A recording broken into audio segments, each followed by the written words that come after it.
Dear audience, do subscribe to this channel and click on the notification bell so that you will be first notified when I upload a new video.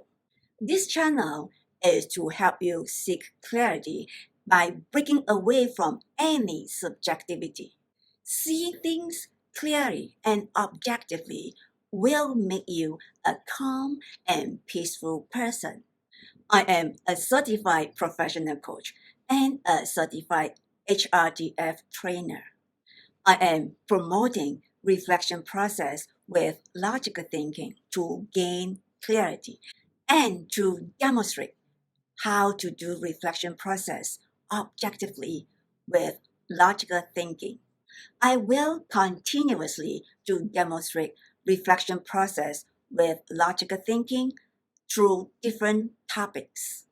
When I was young, I used to think people perceive me wrong. On my mind, I believed that I was not what they perceive me. Therefore, I tried to justify and explain. At one point, I finally had the epiphany to see the reality part of the human behavior. You are who you are in your action, no question at all. Because your facial expression is you, your voice is you, your body language is you, your attitude is you, etc. But you can't see yourself outwardly. Only the outsiders can see you who you are outwardly. If you want to see your outward self, the only way is through reflection. See yourself in the reflection, and the reflection is in the eyes of others. Their eyes are your mirrors. Today's topic is about Gen Zers. What do you see them in action as an outsider? If you are a Gen Z, what do you see yourself from within? Is your inside world aligned with your actions and who you are in actions? Let's go through a reflection process.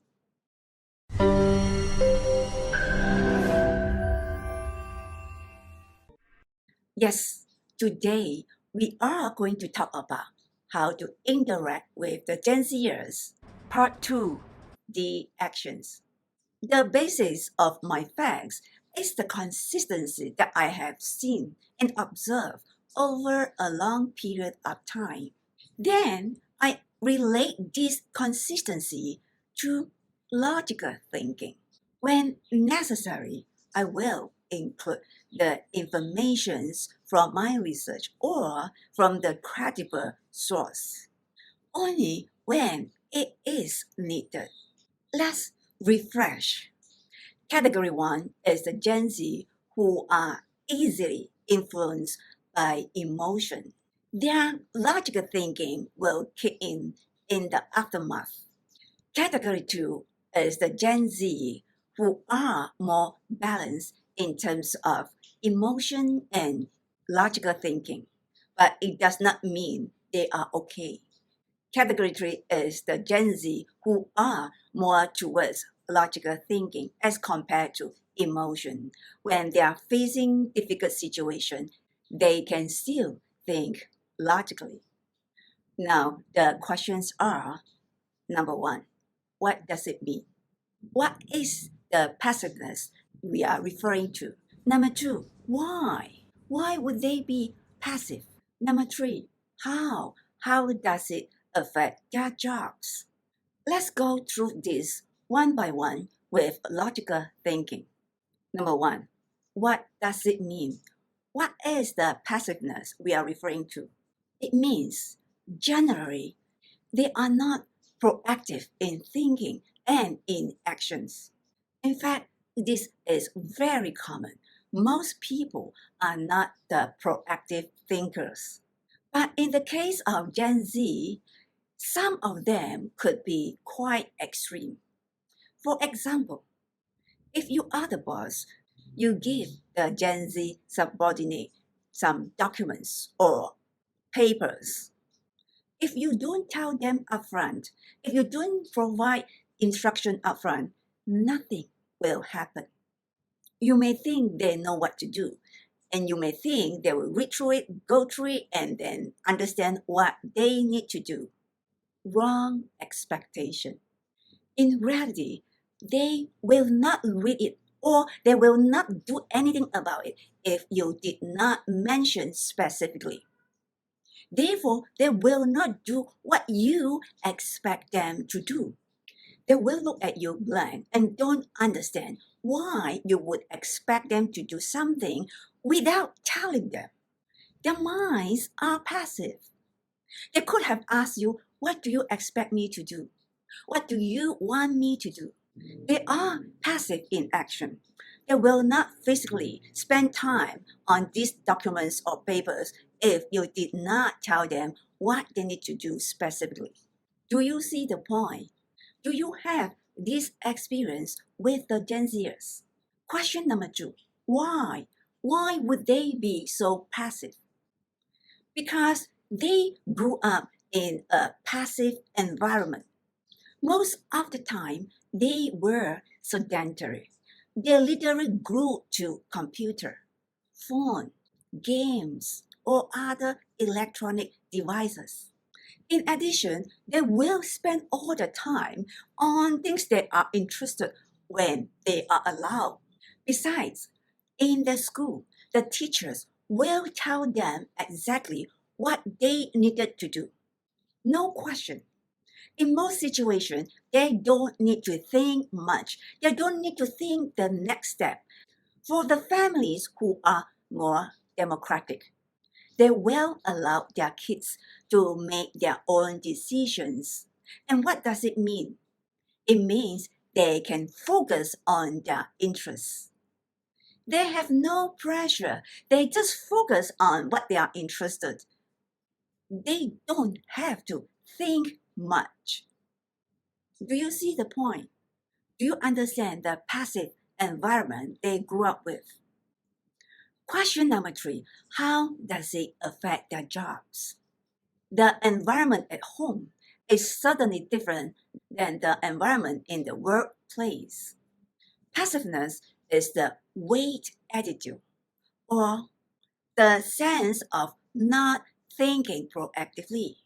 They literally wait for instruction, wait for people to tell them what to do. Otherwise, they would just focus on what they are interested to do, what they want to do, what is important for them to do. This is not exactly as being lazy. Laziness is you don't feel like doing it. You are dragging your feet. You try to avoid doing it, etc. However, passiveness is the sense of not being proactive due to not having the sense of doing it. They don't know what they should do and they are in the stage of unconscious incompetence, which means they do not know what they don't know. Most managers at this point don't understand this. Therefore, they either having the wrong expectation, thinking these Gen Z are not capable, they are lazy, or they simply puzzle and don't understand what is going on. If you are the manager, do you face this situation? Do you have this difficulty? Suggestions for action plans are try to understand Gen Zers. Understand who they are in action, why they behave so, and learn to interact with them. Understand that the Gen Zers are very different from the millennials. Don't expect the Gen Zers like the way you expect the millennials. The Gen Zers grew up in a different environment. Their communities are the social media, which not involving a lot of physical interaction. Their sphere of life is online and digital via electronic devices. Be prepared to interact with the Gen Zers in a different way. Don't judge too quickly. Don't apply your experience in the past. It is no longer relevant. Be wary of the challenges between the millennials and the Gen Zers. Because as more Gen Zers joining the corporate workforce, at the same time, more millennials are promoted to be the bosses of the Gen Zers. Therefore, understanding Gen Zers, knowing how to interact with the Gen Zers are very critical from now and for the rest of maybe 20 years, 30 years.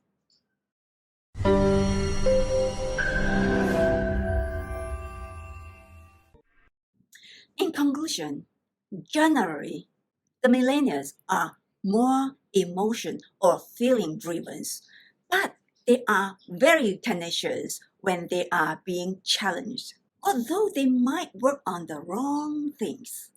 In addition, although some of the millennials have the logical thinking capabilities, ultimately these logical thinking outcomes could have been overridden by the feelings.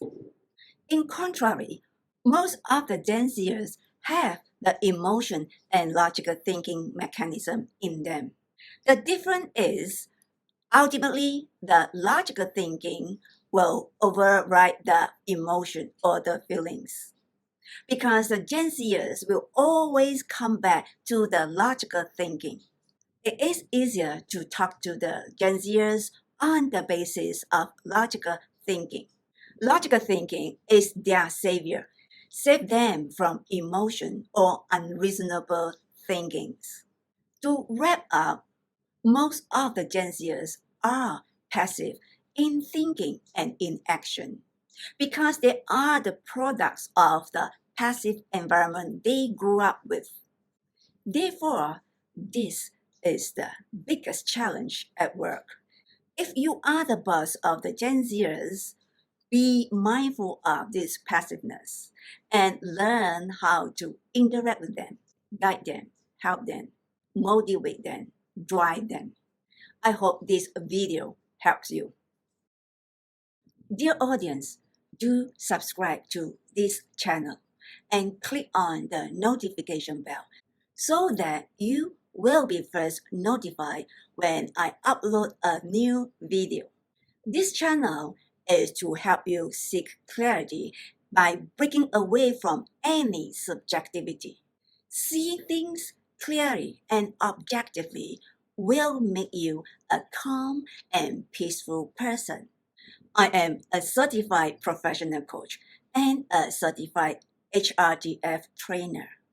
I am promoting reflection process with logical thinking to gain clarity and to demonstrate how to do reflection process objectively with logical thinking. I will continuously to demonstrate reflection process with logical thinking through different topics. My concern is the way you do reflection. I am concerned of the basis of your interpretation. Yes, looking into yourself is the first step of reflection. But think about this question. What is the basis of your interpretation? What is the basis of your thinking? What is the basis of your reflection?